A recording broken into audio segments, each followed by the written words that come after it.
Lan көтерші сумканы көтеріп көрші. Братанның сумкасын көтерейін деп жатыр.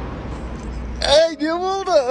Жаным ашып кетті ғой саған. Жаман ауыр. Примерно өзің ойың қанша килограмм? 15-20 килограмм.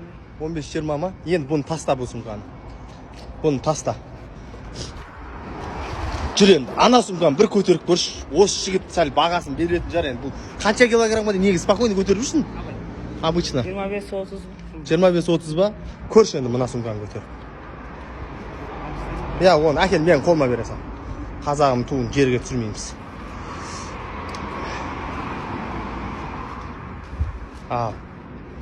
Кәні палуан, көрсеткәне өнерді. Оппа! Айналып құлақ қалмаса болды. Кел енді бер қарай. Енді бұның килограммын айтшы. Сізден көп па? Көп па? Бір тағы да 20 бар, я? Сол 40 килограмм жобасы бар ма? Е. Ауыр, я? Жаман ауыр. Негізі көбісі сенбейді ғой. Ең,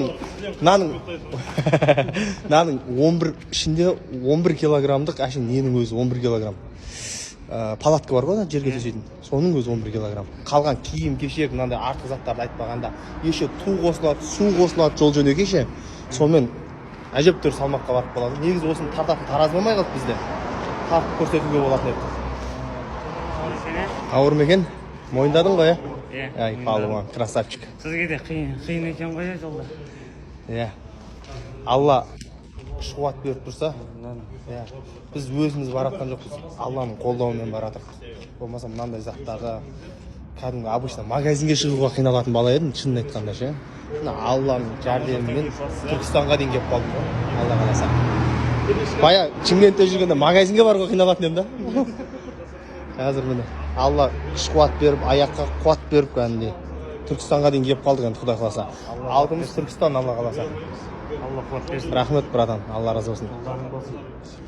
Амин. Аман есен жеткеніңіз енді. Души. Палуан, бөлексің, молодец жігіт екен. Риза болып қалдым.